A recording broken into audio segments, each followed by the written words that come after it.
it's important to keep the ear to the ground looking for these types of activities. We've been paying attention to that here. Matt, what do you think? Well, I've been thinking mostly in terms of the big hits of 2014 in terms of vulnerabilities, and those are the ones like shell shock, Heartbleed, Poodle.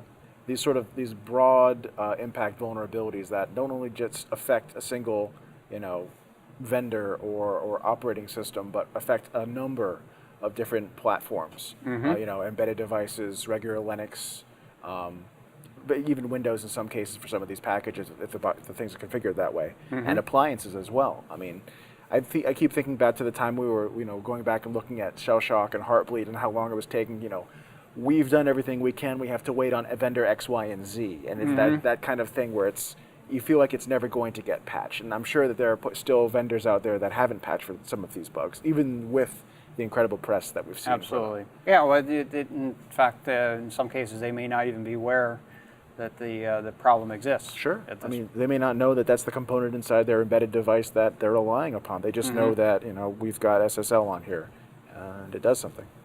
Yeah. I feel like there's got to be more of these sorts of bugs out there. I mean, there's so much code inside of Linux that people take for granted that somebody has looked at. Although, it seems like in these cases, maybe somebody had, or someone introduced a bug 5 years ago, and everyone sort of assumed they know what they're doing. Maybe they didn't make them. Some of these are, completely legitimate mistakes, but even those can have wide-reaching impact. I feel like we're going to see a couple more of these in 2015.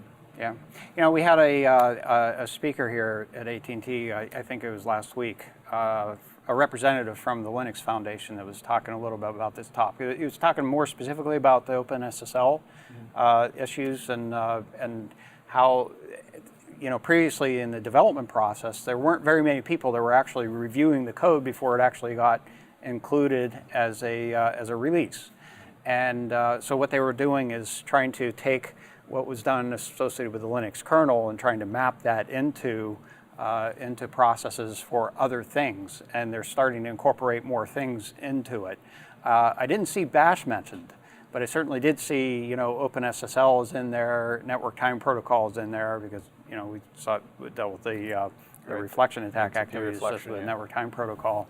And so there are a considerable number of tools that are still out there that may need a stronger, development and review process to make sure that at least the changes have been checked for at least apparent or obvious issues associated with that. But I think, John, you were talking about earlier how, that Bash vulnerability was like weird and subtle, right? Right. And the little nuances, it's really difficult to pick up on all the little nuances that can pop in these things, and more devices, and I'll use the term devices, we talk about Internet of Things, more and more things are using software from ultimately what was the original, the same original code base, and it's spreading all over the place, and they may not even know what the origin was.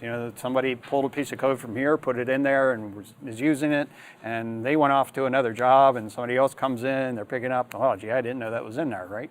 Or they're even using the reference implementation, which was the cause, I think, of the SNMP bug a while back, that parser bug. Right, absolutely. Yeah, and this goes back a number of years, where the first experience that I recall of having sort of a wide sweeping cross-vendor software bug was related to SNMP, where there was a parsing error that allowed some sort of a buffer overflow, and we had to go around to each of our network device vendors and each of the models and and all the different releases and apply patches associated with that. I'm going to take a guess that was back around 2008 or so, and but the experience is certainly clearly burned into my mind.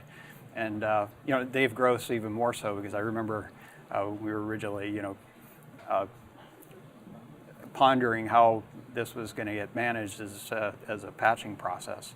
And I guess as you're pointing out, we can probably expect to see a number of these repeats of these kinds of events going forward, and some challenges around doing good patching, or at least identifying the patches need to be made.